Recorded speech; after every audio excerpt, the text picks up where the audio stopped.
Greetings, family and friends. Today, I'd like to talk to you about the top 5 scams in auto repairs. Number one, verbal statements. Always get it in writing.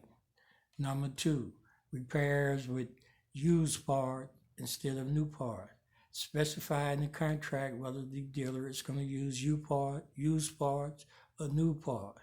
Number three, the old switcheroo. They tell you need one thing, they get to looking at the car, then they say you need another thing. Number four, the old highway bandit.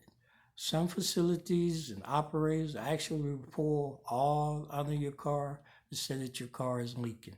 And number five, the bogus motor flush scam. Always get it in writing. Ask for your old parts in advance to protect yourself. If you need information about these and other scams, I'm your guy. You see my phone number, Upset Legal Research. Thanks and peace out.